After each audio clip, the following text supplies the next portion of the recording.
Continuando com o estudo do livro de Isaías, hoje eu vou meditar no capítulo 39, mas vou fazer uma oração. Senhor Deus Todo-Poderoso, Senhor Jesus, que o Senhor nesta hora, que o Senhor me ilumine, que o Senhor me dê sabedoria, que o Senhor me dê revelação da Tua palavra, que tudo que eu estou fazendo aqui é para a glória do Teu nome, para a honra e glória do Teu nome, Jesus. Já te agradeço porque eu sei que o Senhor estará comigo durante todo momento que eu estarei aqui lendo e meditando aqui na Tua palavra. Eu já te agradeço em nome de Jesus. Amém.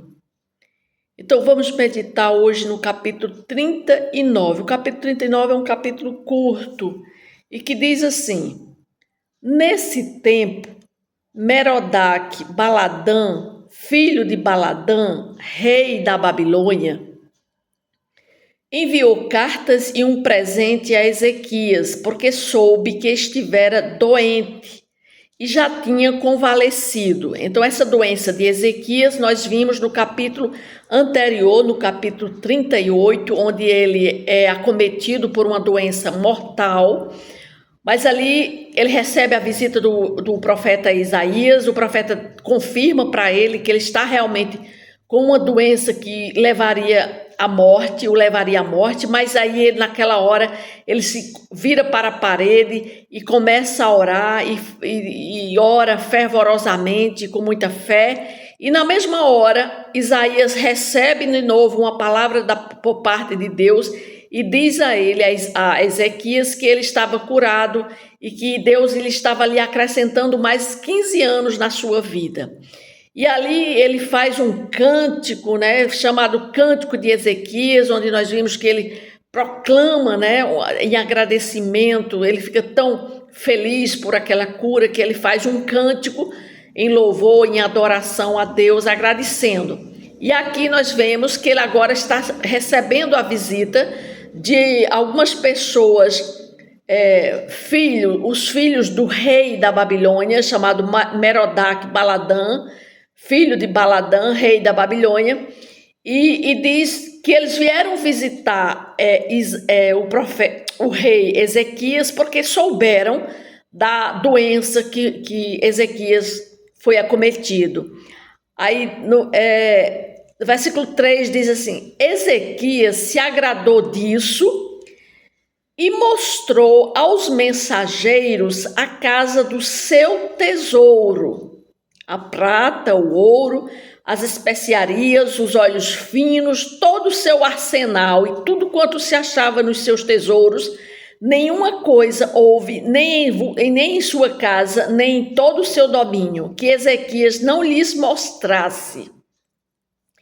Então nós vimos aqui que Ezequias, ao invés dele falar da cura milagrosa que Deus tinha operado nele, não, Ezequias ele vai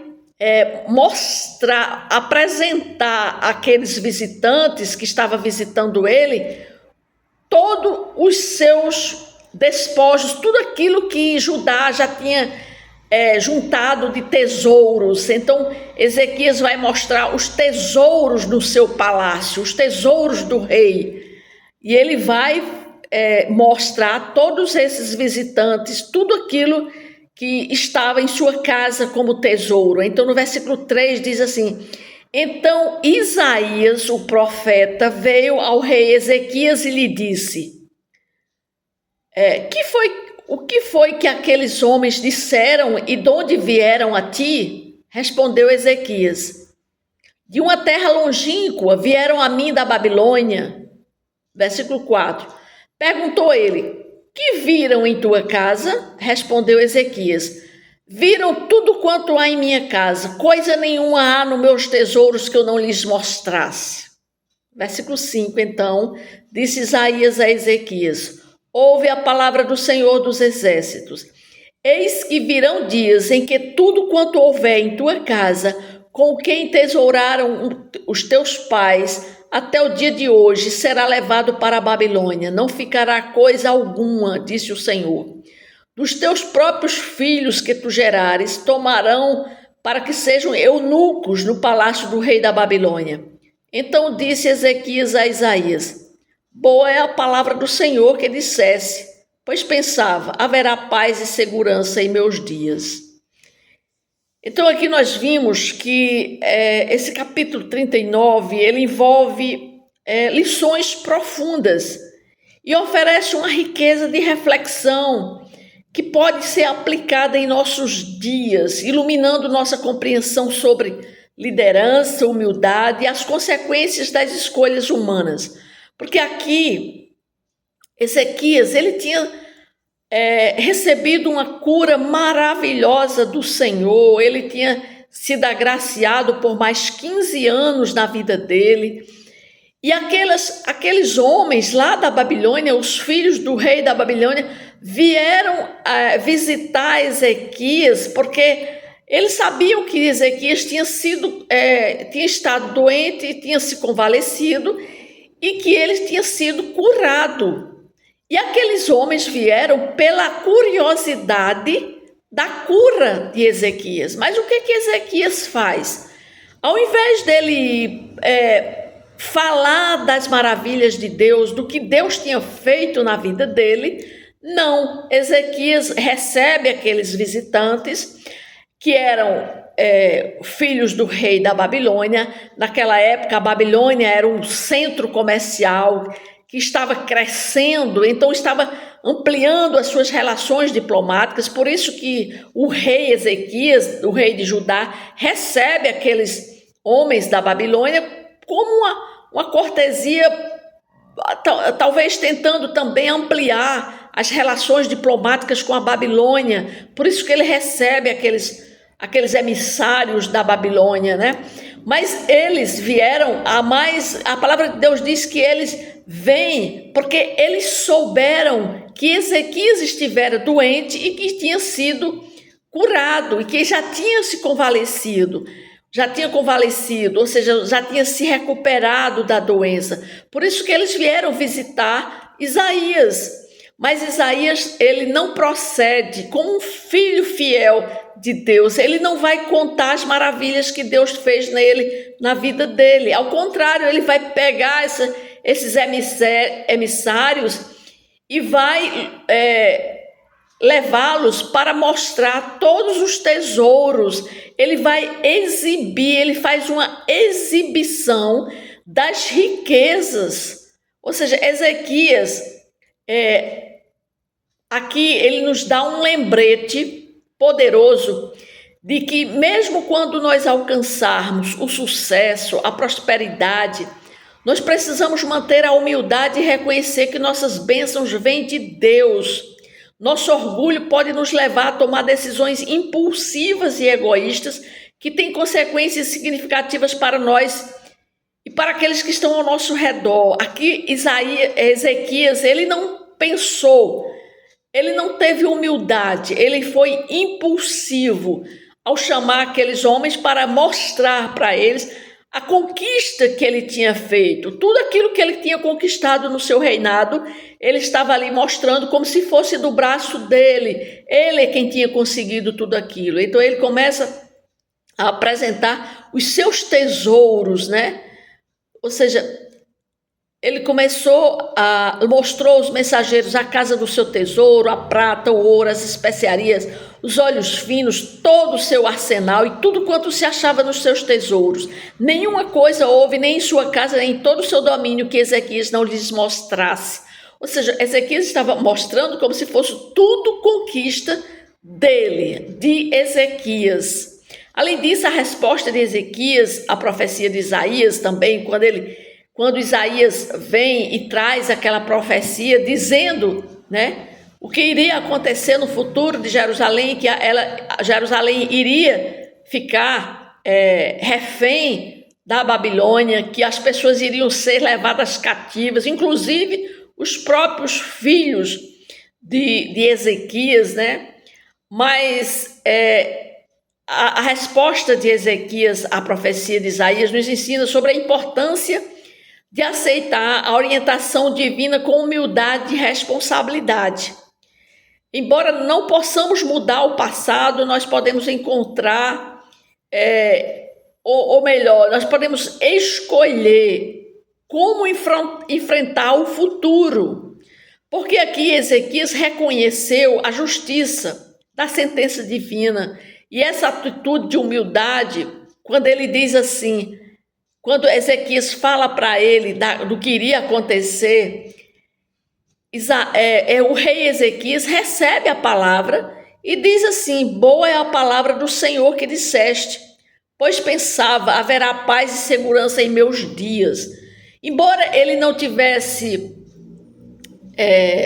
entrado em desespero, não contestou aquela profecia, ele aceitou aquela profecia, embora que ele achou que no seu reinado tudo ia bem. Então, o que ele não sabia que essa profecia iria ser cumprida no futuro, ou seja, com os seus filhos, né?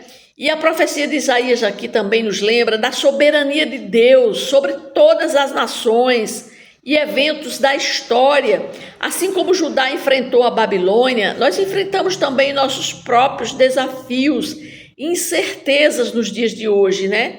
No entanto, nós podemos encontrar conforto na certeza de que Deus está no controle e que a sua vontade prevalecerá. Isso nos convida a confiar nele em todas as circunstâncias e buscar sua orientação em nossa vida.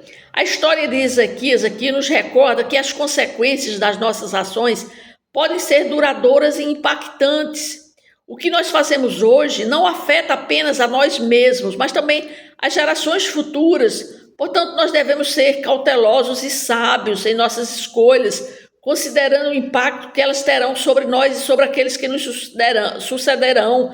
Porque aqui os filhos de Ezequias é quem iriam sofrer as consequências do que Deus estava falando. Talvez uma consequência dessa atitude que Isaías tinha feito com relação a não declarar, a não testemunhar o poder de Deus na vida dele. Muitas vezes nós estamos, afastados da vontade de Deus. Quando nós recebemos bênçãos na nossa vida, nós temos que contar essas bênçãos para outras pessoas, para que as pessoas vejam o agir de Deus na nossa vida. E muitas vezes nós não contamos nada, nós não declaramos o que Deus faz na nossa vida, e isso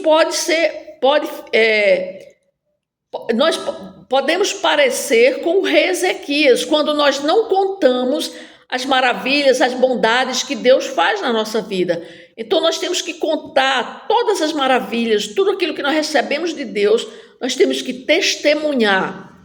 Nós temos que ser uma testemunha viva aqui do poder de Deus aqui nessa terra. E Ele espera por nós, para que nós possamos contar as suas maravilhas. Mas isso não foi o que aconteceu com o rei Ezequias. O rei Ezequias não falou de nenhuma bênção que ele tinha recebido. Ele tinha acabado de receber um milagre de Deus, mas ele não fala, ele se cala.